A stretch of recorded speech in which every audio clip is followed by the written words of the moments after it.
91.2 FM वक्त की आवाज रेडियो पर मेरे साथ जुड़ चुकी हैं डॉक्टर अमृता।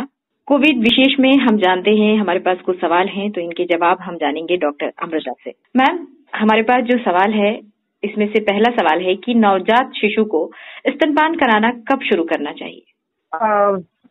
एक्चुअली जो WHO एंड MIYCN जो mother and young child nutrition का प्रोग्राम चल रहा है इंडिया में, उसके हिसाब से नवजात शिशु जन्म करने के with in 1 hour of their birth ये स्टार्ट कर देना चाहिए। जितनी जल्दी आप स्टार्ट कर सके उतनी ही बच्चे के लिए अच्छा होता है। और इवन एक्चुअली नॉर्मल डिलीवरी में तो with in 1 hour of birth में ही स्टार्ट कर देना चाहिए।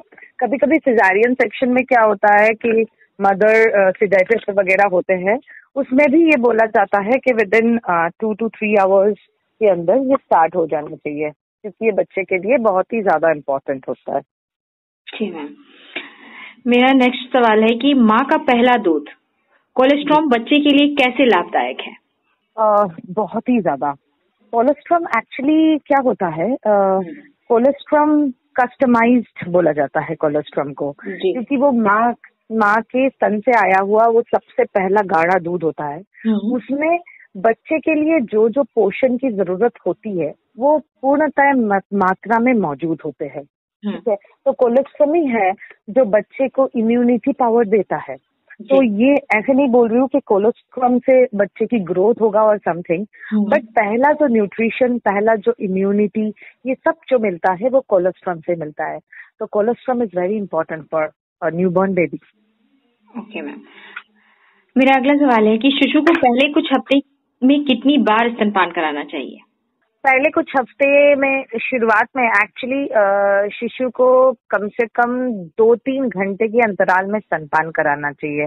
ठीक है, तो करीब दिन में मान लीजिए 8 से 10 बार या 12 बार उसको, और उसके बाद फ्यू वीक्स बाद उसका फिर फ्रीक्वेंसी जो होता है वो थोड़ा सा कम होता है।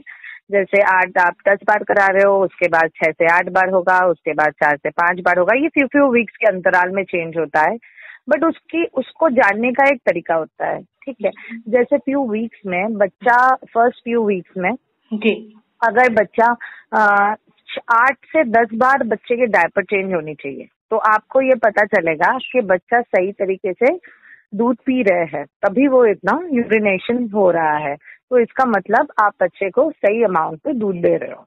तो उसका यही तरीका है कि आप डायपर देखो कि कितने बार बच्चा डायपर को वेट कर पा रहा है। ठीक है, एंड उसके साथ साथ ये ध्यान रखना है कि 2-2, 3-3 घंटे में बच्चे को एक बार फीड देना जरूरी है। जी मैम, और अगला सवाल है कि शिशु को स्तनपान कब तक कराना चाहिए? कोई time limitation? Actually exclusive breast feeding जो होता है जी, वो 6 महीने तक होता है। एक्सक्लूसिव ब्रेस्ट फीडिंग का मतलब है कि उस बीच में बच्चे को पानी का भी कोई फीड नहीं दिया जाता है। ठीक है, पानी भी नहीं, ओनली ब्रेस्ट फीडिंग। फाइन, तो कोई भी अदर फीड नहीं, कोई भी पानी नहीं, 6 महीना सिर्फ ब्रेस्ट फीड में रहेंगे बच्चे। फिर उसके बाद बच्चे की वीनिंग होती है। वीनिंग का मतलब आप थोड़े थोड़े सेमी सॉलिड फूड इंट्रोड्यूस करते हो बच्चे को। ठीक है, ये बताया जाता है कि अगर आप वीनिंग फूड उसको इंट्रोड्यूस कर दे तो भी साल भर तक बच्चे को कम से कम दूध पिलाना चाहिए। साल भर तक? हाँ जी, साल भर तो पिलाना ही चाहिए। अगर बच्चे और पी रहे हैं तो आप 1.5 साल तक भी कंटिन्यू कर सकते हो। There is no harm in it. अच्छा मैम, लेकिन मैम अगर एक बार माँ शिशु को स्तनपान करा रही है तो वो कितनी देर तक कराए उसको? जी, एक बार में ये इसलिए बहुत अच्छा सवाल है, इसलिए क्योंकि mothers are always in a hurry, you know, कि बच्चा दूध पी रहा है, कितने देर तक पिएगा। मतलब ऑब्वियसली बहुत सारे जगह पे उनका भी अपना काम होता है, घर का भी बहुत सारा काम होता है, बच्चे को भी देखना पड़ता है ना, और इन बाकी घर के बाकी सदस्यों को भी देखना पड़ता है। तो ये कम से कम बच्चा एक ब्रेस्ट से 15 to 20 मिनट्स फीड करता है। ठीक है, एक ब्रेस्ट का फीड तभी कंप्लीट होता है। फिर दूसरे ब्रेस्ट में अगर उस बच्चे का पेट नहीं भरा हो एक फीड से, फिर दूसरे फीड भी वो इतने ही देर तक लेगा, 15 to 20 मिनट। तो इतना टाइम, इतना पेशेंस तो हमें रखना पड़ेगा कि बच्चे की फीड पूरी कंप्लीट हो जाए। तो कुल मिला के अगर मान लें तो एक बार में माँ अगर शिशु को स्तनपान करा रही है तो 1 घंटे का वक्त उसे लेना ही है। जी जी जी, बिल्कुल बिल्कुल, लगभग लगभग। जी मैम, अगला सवाल है कि स्तनपान में किस प्रकार की सावधानियां रखने की बेहद जरूरत है? देखिए, एक्चुअली स्तनपान के सावधानियों में से सबसे इम्पोर्टेंट बात यह है, एक तो साफ सफाई मेंटेन करना, ये सबसे इम्पोर्टेंट है। जी। तो लेकिन मैं बोलूंगी कि स्तनपान एक्चुअली साफ सफाई के मामले में बहुत अच्छा है। इसीलिए डॉक्टर्स, गायनोकोलॉजिस्ट, पेडियाट्रिशियंस, मतलब बच्चे वाले डॉक्टर्स, सब लोग ये बोलते हैं, बार बार इंस्पायर करते हैं पेशेंट्स को या फीमेल्स को कि आप ज्यादा से ज्यादा ब्रेस्ट फीडिंग कराइए, क्योंकि ब्रेस्ट फीडिंग कॉस्ट इफेक्टिव भी होता है और ब्रेस्ट फीडिंग में बच्चे को इन्फेक्शन के चांसेस बहुत कम होते हैं। ठीक है। जैसे आप बॉटल फीड कराते हो, उस बॉटल को कैसे धोना है, कितने देर तक धोना है, फिर कैसे साफ करना है, कैसे बच्चे को दूध पिलाना है, कितने मात्रा में, कितना दूध, कितना पानी, क्या डालना है, ये बहुत कम्बरसम प्रोसेस है और मतलब हमारे देश में सबके लिए ना पॉसिबल है इसको मेंटेन कर पाना, क्योंकि आर्थिक स्थिति के हिसाब से, और उससे भी बड़ी बात है, ये साफ सफाई मेंटेन कर पाना भी पॉसिबल नहीं होता हमेशा। जी। उस हिसाब से breast feeding is far better, क्योंकि ब्रेस्ट फीडिंग में कुछ साफ होता है, एक आप साफ कपड़ा लो या अच्छे से बस ब्रेस्ट को साफ करो और बच्चे को स्तनपान कराओ। ठीक है, तो इसमें ये साफ सफाई वाला प्रोसेस इजी होता है। सेकेंड थिंग जो इम्पोर्टेंस ध्यान रखना है वो है पोजीशनिंग। ठीक है, तो एक्चुअली पोजीशनिंग को यहाँ पे एक्सप्लेन करना थोड़ा मुश्किल है कि कैसे पोजीशन किया जाता है। वो अक्सर हम क्या होता है, हम गायनोकोलॉजिस्ट, तो जैसे हमारे पेशेंट डिलीवर होते हैं, हमारे पास रहते हैं, भले नॉर्मल डिलीवरी में 24 to 48 आवर्स और सिजारियन सेक्शन में करीब 3 दिन, तो चौथे दिन सुबह हम छुट्टी करते हैं। तो उस टाइम पे हम ये ब्रेस्ट फीडिंग की ट्रेनिंग कराते हैं उनका। ठीक है, कि आपको बच्चे को कैसे पकड़ना है, किस पोजीशन में, बहुत सारे पोजीशंस होते हैं, 5-6 टाइप ऑफ पोजीशंस होते हैं। तो उसमें माँ के लिए जो सबसे ज्यादा कंफर्टेबल हो बच्चे के लिए और माँ के लिए, वो पोजीशन उन्हें अपनाने के लिए बोलते हैं। बस ये ध्यान रखना है कि बच्चे के नाक मुंह पूरा दब ना जाए, ये सबसे इम्पोर्टेंट है। वो पोजीशनिंग में यही सिखाया जाता है, किंतु क्योंकि कई बार ब्रेस्ट फीडिंग के टाइम पे बहुत सारे अनटूवर्ड साइड इफेक्ट्स और इवेंट्स हो जाते हैं जो बहुत ही खराब होता है। राइट, तो वो चीज ध्यान रखना है कि आपके बच्चे के नाक मुंह से वो सांस लेने की उसमें हो। आपको टच में तो रखना है, क्योंकि उससे माँ और बच्चे की बॉन्डिंग बढ़ती है। ठीक है, लेकिन ये भी सावधानी लेना बहुत जरूरी है कि बच्चे को हम किस पोजीशन में दूध पिला रहे हैं, उसमें उसकी सांस तो नहीं बंद होने की संभावना है, एंड हाइजीन, ये 2 चीज सबसे ध्यान रखने के विषय है। तो मैम बेस्ट पोजीशन क्या होता है? बेस्ट पोजीशन वही बोला, मतलब जस्ट बोल के एक्सप्लेन करना थोड़ा मुश्किल है, उसको क्रैडल पोजीशन बोलते हैं। ठीक है, उसमें एल्बो के ऊपर बच्चे का सर, आई थिंक नेक रखा जाता है ना, और माँ के हाथ के नीचे एक पिलो रख सकते हो आप, या माँ के पैर के नीचे एक पिलो रख के, मतलब ऐसे पोजीशनिंग होगा कि बच्चे का हेड और नेक थोड़ा अप होगा और बॉडी थोड़ा नीचे की तरफ हैंग होगा, और आप वो बच्चे का जो सर रहेगा वो माँ के एल्बो पर रहेगा, सो दैट वो ब्रेस्ट की पोजीशनिंग भी अच्छे से होगी, बच्चे की नाक दबने की या सांस रुकने की संभावना भी नहीं होगी। ओके मैम, अगला सवाल है कि क्या स्तनपान कराने वाली माँ को स्मोकिंग, अल्कोहल या अन्य किसी दवाओं का उपयोग करना चाहिए?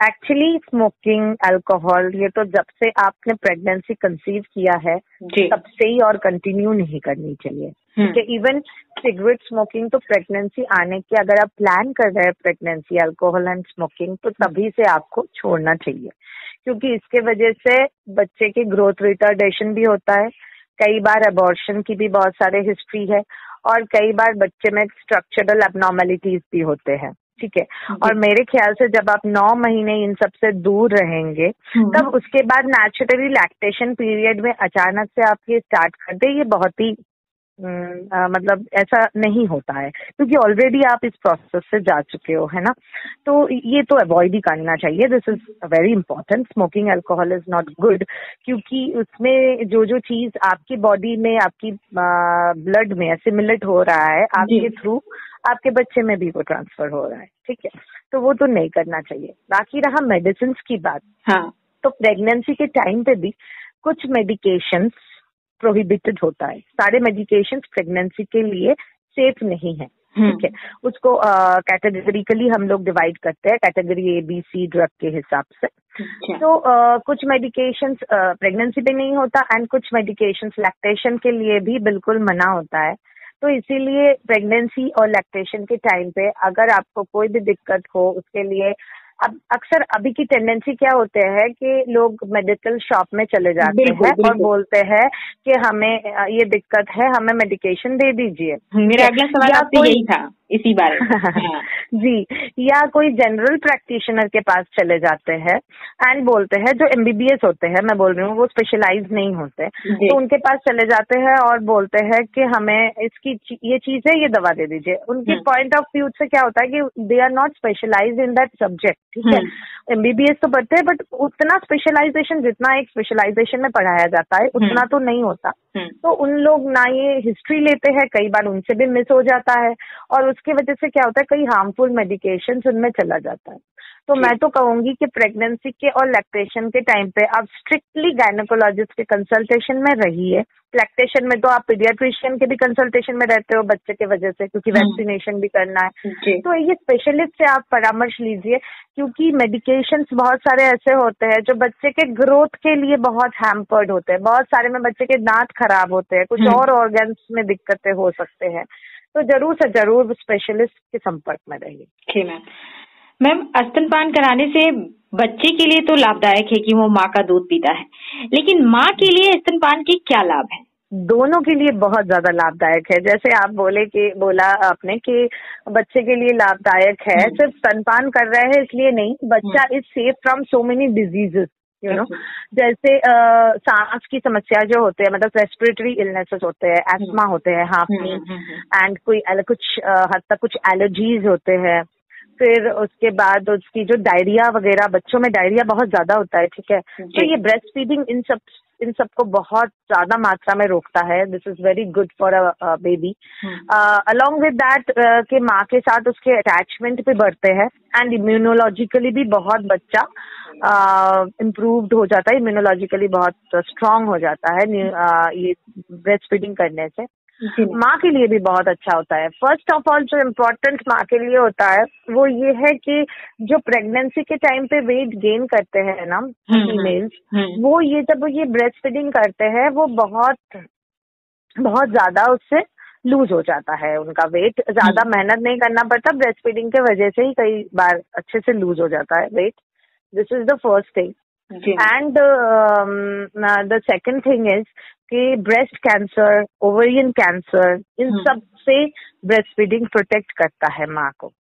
एंड कई बार प्रेगनेंसी में कुछ जैसे कुछ एलिमेंट्स बढ़ जाते हैं, जैसे जेस्टेशनल डायबिटीज एंड ऑल की संभावना पेशेंट्स में, प्रेग्नेंट पेशेंट में भी होता है, बच्चे में भी होता है। तो प्रेग्नेंट पेशेंट में होता है तो नेचुरली बच्चे में भी बाद में ओबेसिटी एंड ये सारे डायबिटीज होने की संभावना हो सकते हैं। तो ब्रेस्ट फीडिंग के वजह से ये सब कुछ कम होता है, क्योंकि बच्चे के ओवरवेट होने की टेंडेंसीज कम हो जाते हैं। फॉर्मूला फीड ओवरवेट की तरफ जाता है, ठीक है। बट ब्रेस्ट फीडिंग में वो एग्जैक्ट उसी मात्रा में सारी चीज होते हैं जो होना चाहिए बच्चे के लिए। It's customised. जी मैम, अगला सवाल है कि गर्भावस्था के दौरान, अब मैं मेडिसिन पे आती हूँ, कि गर्भावस्था के दौरान में क्या सीधे मेडिकल स्टोर से दवा लेनी चाहिए? बिल्कुल नहीं। एक्चुअली गर्भावस्था के दौरान भी जैसे I said that first 3 months of pregnancy, पहले 3 महीना प्रेगनेंसी के बहुत वाइटल होते हैं। उस टाइम पे बच्चे की स्ट्रक्चर्स, बच्चे के ऑर्गन्स बनते हैं, उसको हम लोग ऑर्गेनोजेनेसिस बोलते हैं, ठीक है। तो इस टाइम पे अगर कोई दवा ऐसा हो जो प्रेगनेंसी के लिए अच्छा नहीं है, ये आप ले लेते हैं, तो बच्चे के बहुत सारे ऑर्गन्स में कमियां रह जाती है, ठीक है। इवन ग्रोथ रिटार्डेशन भी हो सकता है एंड अबॉर्शन भी हो सकता है, और मेडिकल शॉप वालों को ये सब पता नहीं होता ऑब्वियसली। क्योंकि एक स्पेशलिस्ट जो पढ़ के बोलेंगे वो नहीं बता पाएंगे। तो आप डायरेक्टली जाके, अगर आपको लगता है कि बस प्रेगनेंसी, हमारी टेंडेंसी क्या है ना, मतलब भारतवर्ष में ज्यादा है शायद ऐसे टेंडेंसी, और रूरल सेटिंग में, गांव में तो और ज्यादा है। बिल्कुल जी, उन्हें ये लगता है कि pregnancy is a natural process, right? Pregnancy actually is a natural process, but the problem है कि कुछ चीजों की बहुत ज्यादा जरूरत होती है प्रेगनेंसी में, जो हमारी बॉडी या हमारे रोज का जो खाना पीना वो सफिशिएंट नहीं होता उसके लिए, ठीक है? जैसे आयरन, जैसे कैल्शियम, हम जितना भी खाना खा ले या कुछ डाइट में ले ले, that is not sufficient for the baby and for the mother. इसीलिए गवर्नमेंट ऑफ इंडिया की तरफ से ये योजना चलाए जाते हैं, जैसे जननी सुरक्षा योजना है, कि हम उनको आयरन और कैल्शियम बाहर से दें, सो दैट उनकी जो शरीर की वो है, जितनी उनको चाहिए वो मीट कर जाए, ठीक है? तो सबको लगता है कि बस जाके आयरन कैल्शियम उन्होंने सुन लिया, रेडियो में सुन लिया, आशा से सुन लिया, टीवी में देख लिया, ये आयरन और कैल्शियम डॉक्टर देते हैं, तो उनको लगता है कि डॉक्टर के पास जाने की क्या जरूरत है, बस आयरन और कैल्शियम ले लेते हैं मेडिकल स्टोर से, या आशा बहू भी देते हैं, no doubt about it. But Asha बहू इसके साथ साथ उनको ये भी बोलते हैं कि WHO के हिसाब से कम 4 बार आपकी एंटीनेटल चेकअप होनी चाहिए, और हमारे हिसाब से तो मतलब इंडिया, बाकी जो गायनोकोलॉजिस्ट की शेड्यूल है उसके हिसाब से तो पहले 6 महीने में हर महीने में चेकअप होना चाहिए, उसके बाद हर 2 हफ्ते में चेकअप होना चाहिए, एंड लास्ट मंथ में तो हर हफ्ते में चेकअप होना चाहिए, ऐसे है। तो ये चेकअप क्यों होना चाहिए, ये जानना जरूरी है। ऐसा नहीं है कि डॉक्टर सिर्फ आयरन कैल्शियम लिख के छोड़ देंगे, है ना? हर बार आप आएंगे, आपकी जो वाइटल्स है वो चेक होगी, आपकी पल्स, आपकी बीपी बहुत इंपॉर्टेंट है प्रेगनेंसी में, बहुत सारे साइड इफेक्ट्स होते हैं, आपकी शुगर की मात्रा ये चेक होगी, आपकी यूरिन में क्या दिक्कतें हैं ये चेक होगी, तो डॉक्टर को पता चल जाएगा आपकी प्रेगनेंसी नॉर्मल प्रेगनेंसी है और ये हाई रिस्क प्रेगनेंसी है। वो आपको छू के देखेंगे, आपके पेट में आपके बच्चे को सुनेंगे, आपका कितना ग्रोथ हो रहा है बच्चे का वो हाथ से देखेंगे। इससे क्या चेक हो जाएगा, आपकी ग्रोथ ठीक ठाक हो, बच्चे के ग्रोथ ठीक ठाक हो रहा है कि नहीं। तो ये सारी चीज बहुत इंपॉर्टेंट है, ये सिर्फ गायनोकोलॉजिस्ट ही कर पाएंगे। तो सिर्फ दवा ले लेंगे तो ये सारे समस्या रह जाएगा, और बाद में जब आप डिलीवरी करने जाएंगे तब इतने सारे कॉम्प्लिकेशंस हो जाते हैं। बहुत सारे टाइम हम उस मदर को भी इसके दौरान खो देते हैं, मैटरनल मोर्टेलिटी हो जाती है, जो बहुत ही अच्छा नहीं माना जाता, वो अच्छी बात नहीं है, क्योंकि हम इस देश की एक माँ को खो रहे हैं, मतलब एक यंग पॉपुलेशन को खो रहे हैं, वो एक प्रोडक्टिव पॉपुलेशन होते हैं भारतवर्ष का। तो ये छोटी छोटी चीज, इसको हम आराम से रोक सकते हैं अगर हम प्रॉपर एक एंटीनेटल केयर करा दें। जी मैम, और अगला सवाल ये है कि गर्भावस्था के दौरान माँ का कितना वजन जो है बढ़ना नॉर्मल है? एक्चुअली फर्स्ट ट्राइमेस्टर हम लोग गर्भावस्था को 9 महीने की प्रेगनेंसी को 3 में डिवाइड करते हैं। पहला 3 महीना, बीच का 2 महीना, बीच का 3 महीना, लास्ट के 3 महीने। तो इसमें 1 + 5 + 5 टोटल 11 kg मिनिमम गेन होने चाहिए, ठीक है? मतलब पहले 3 महीने में 1 किलो, नेक्स्ट के 3 मंथ्स में 5 किलो, लास्ट के 3 मंथ्स में 5 किलो, ठीक है? 11 kg। अब ये जो गेनिंग है, ये 11 तो मिनिमम हो गया, ठीक है? अब जो मान लीजिए जिनकी बेसल मेटाबॉलिक इंडेक्स बहुत कम होता है, मतलब जो बहुत ज्यादा दुबले होते हैं, बहुत ज्यादा लो वेट के होते हैं जो मदर, उनके लिए हम कोशिश करते हैं कि उनकी वेट गेन थोड़ा सा ज्यादा हो जाए, ठीक है? और जो ओवरवेट मदर होते हैं उनको ऐसे डाइट काउंसलिंग किया जाता है कि वो 11 kg के ऊपर और गेन ना करे, ठीक है? तो वो तो हम डाइट के हिसाब से मॉड्यूलेट करते हैं, लेकिन मिनिमम 11 kg गेन होता ही होता है, क्योंकि उसमें सिर्फ बच्चे का वेट नहीं होता, उसमें बच्चे के चारों तरफ जो पानी होता है उसका वेट होता है, जो कनारी होते हैं प्लासेंटा उसका वेट होता है, तो कुल मिला के मोटा 10-11 kg तो गेन होता ही है। अगर इससे कम हो, अगर 11 है, 10 है, 10 kg है और 11-10 kg से अगर कम हो तो क्या नुकसान हो सकता है? नुकसान क्या, अगर कम हो रहा है इसका मतलब है कोई ना कोई दिक्कत है, ठीक है? हो सकता है कि आपके पानी का मात्रा कम हो रहा हो सकता है कि आपके बच्चे की ग्रोथ उतने हिसाब से नहीं हो, या आपके प्लेसेंटा में, कनारी में कोई दिक्कत हो, या आपके बच्चे के स्ट्रक्चरल चेंजेस में कोई दिक्कत हो, या हो सकता है आपकी मदर की शरीर में कोई दिक्कत हो, वो हाइपरटेंसिव हो, वो और कुछ डिजीजेस से प्रेरित हो, कई बार अनकंट्रोल डायबिटीज की वजह से भी लो बर्थ वेट भी होता है। तो ये तो हमें इन्वेस्टिगेट करके देखना पड़ेगा कि क्यों वेट गेन कम हो रहा है। तो वेट गेन कम होना भी, ये भी इम्पोर्टेंट है। जब आप एंटीनेटल केयर में जाते हैं तो हर बार वेट भी चेक होता है, तो दैट डॉक्टर को पता चल जाता है कि आप ऑप्टिमली वेट गेन कर रहे हो कि नहीं। अगर नहीं कर रहे हैं तो वो आपको इन्वेस्टिगेट करके देखते हैं कि कहाँ पे कमी है। ओके मैम, कुल मिला के 10 से 11 kg होना ही चाहिए, 10 से 11 किलो माँ का वजन होना ही चाहिए, नॉर्मल है प्रेगनेंसी। जी जी जी जी। मैम अगला सवाल है कि क्या सी सेक्शन सर्जरी करवाना जरूरी है? C section for delivery? जी देखिए, सी सेक्शन एक्चुअली जरूरत के हिसाब से नहीं होती। ये मुझे लगता है ये चीज बहुत अच्छा क्वेश्चन था आपका, बहुत ही अच्छा क्योंकि इसके बारे में इतने सारे मिसनोमर्स है सोसाइटी में कि बहुत बार बड़े दिक्कतों का सामना कर सकता है। तो मैम ये बहुत अच्छा सवाल है, तो मैं पहले आपसे कहना चाहूंगी कि आप सी सेक्शन सर्जरी के बारे में आप बताइए पहले, इसके बाद हम जानेंगे कि जरूरी है या नहीं। या ओके, सी सेक्शन में क्या होता है, सिजारियन सेक्शन बोलते हैं हम लोग। हाँ। उसमें क्या होता है, बच्चा अगर नॉर्मली निकल नहीं पा रहा है, ठीक है, माँ की वूम्ब से जो नेचुरल रास्ता है उससे, तो हम लोग क्या करते हैं, ऑपरेशन करते हैं। ऑपरेशन में पेट के नीचे के हिस्से में एक उसको फैन स्टेल इंसिशन बोलते हैं, एक हॉरिजॉन्टल इंसिशन दिया जाता है। फिर बच्चे के यूट्रस के, माँ के यूट्रस के ऊपर भी इंसेशन दिया जाता है और बच्चे को हम डायरेक्टली हाथ से निकाल लेते हैं। फिर यूट्रस को बंद करते हैं, पेट के बाकी लेयर्स को बंद करते हैं और बस सर्जरी खत्म हो जाती है। सर्जरी ऐसी है, ठीक है। बट अब हर एक सर्जरी का अपना अपना कॉम्प्लिकेशंस होते हैं, ठीक है। सब सर्जरीज के होते हैं, इनके भी है।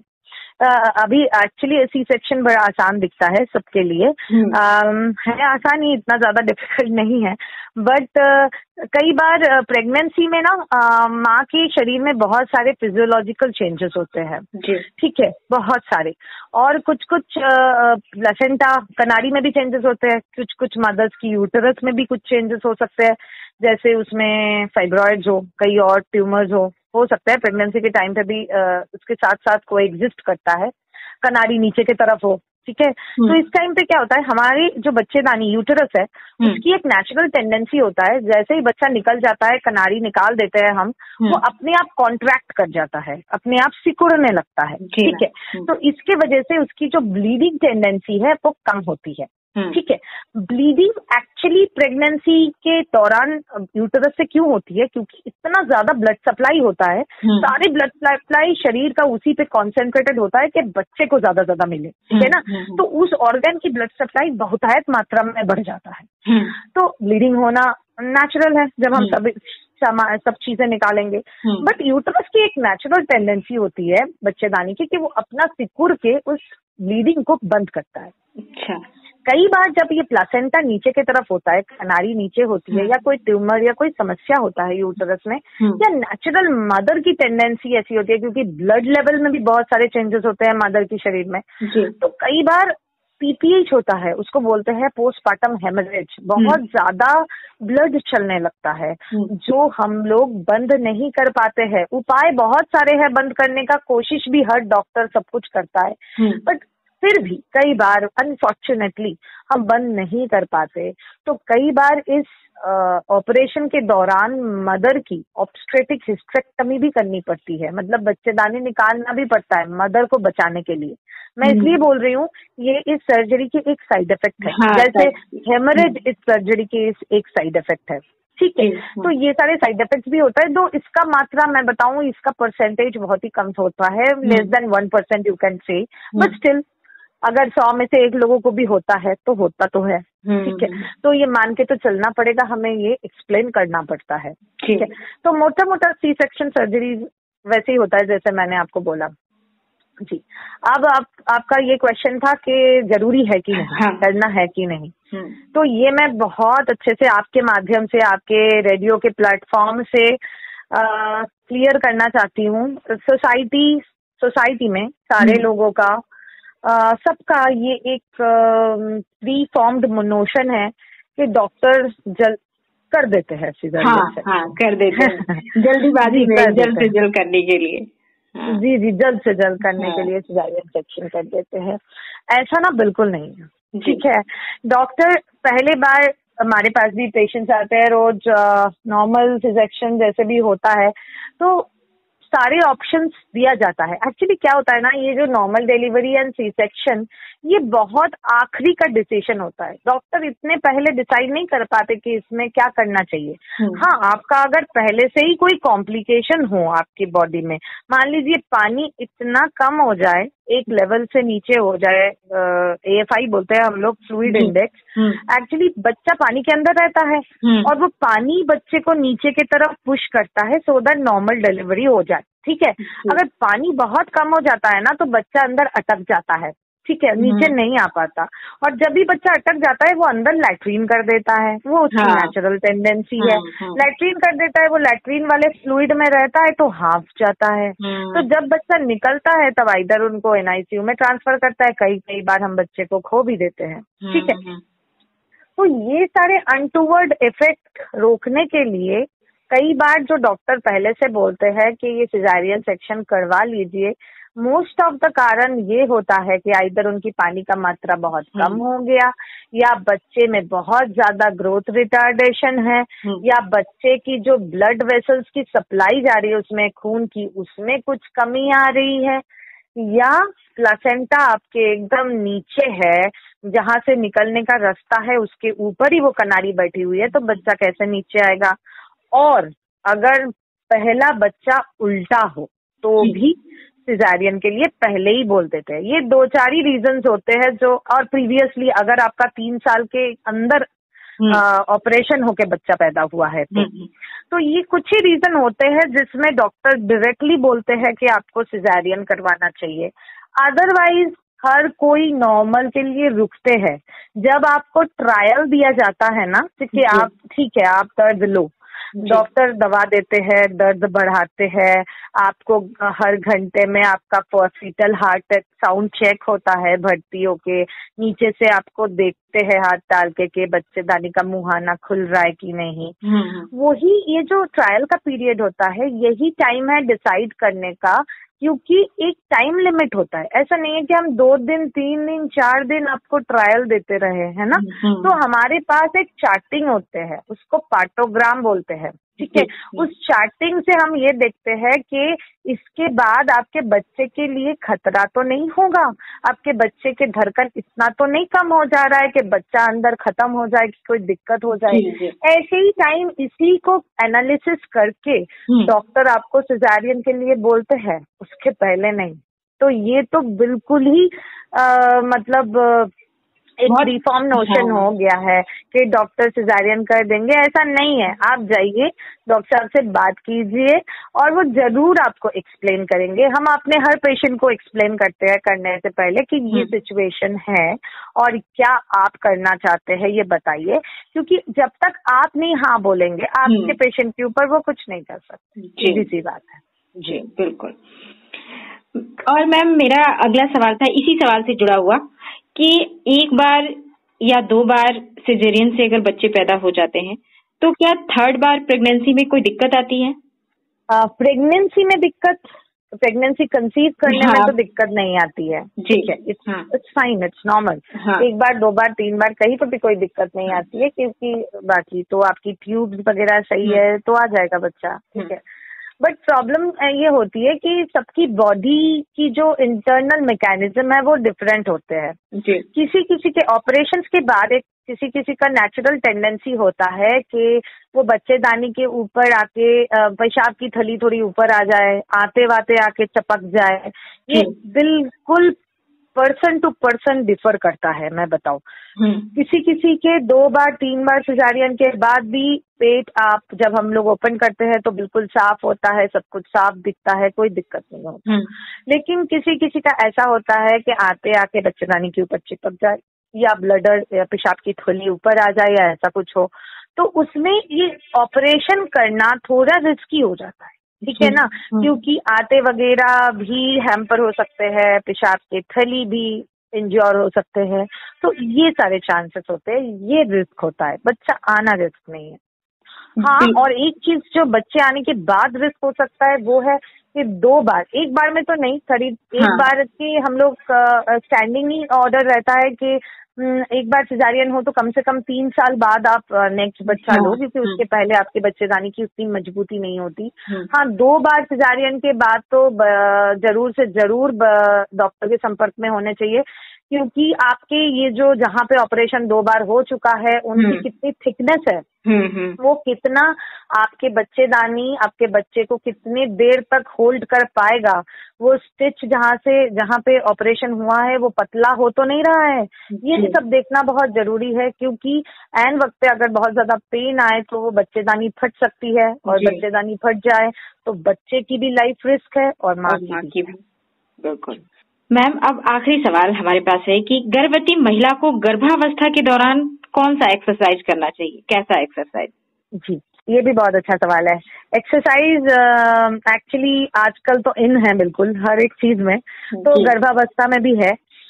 मैं बोलूंगी कि एक्सरसाइज एक तो पहले ये पता कर लेना जरूरी है कि आपकी कोई हाई रिस्क फैक्टर्स तो नहीं है, वो आपके डॉक्टर साहब बताएंगे कि आपके लिए कोई हाई रिस्क फैक्टर्स है कि नहीं, और आप कितने हद तक एक्सरसाइज कर सकते हैं भी नहीं, क्योंकि बहुत लोगों का बेड रेस्ट चलता है, ऐसे भी चलता है।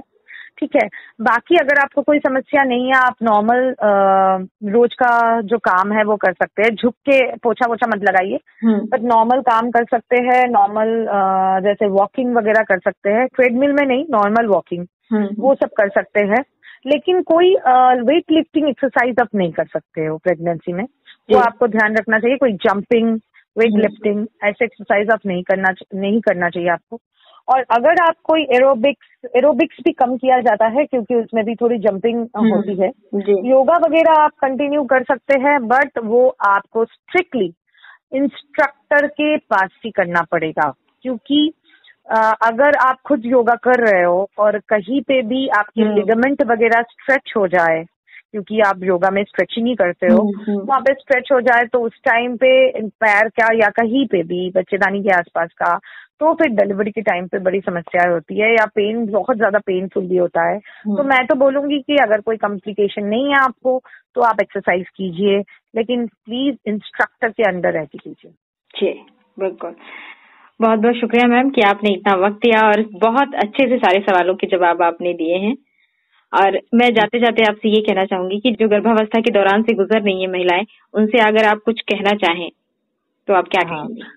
जी, उनसे कहने का सबसे इम्पोर्टेंट जो मैंने बार बार स्ट्रेस किया वो वही बोलना चाहूंगी कि अपना ध्यान रखें और डॉक्टर से जरूर संपर्क में रहे। गर्भावस्था का मतलब ये नहीं होता है कि नेचुरली आप कहीं से भी मतलब दवा खा लेंगे और बस ऐसे ही बीत जाएगा।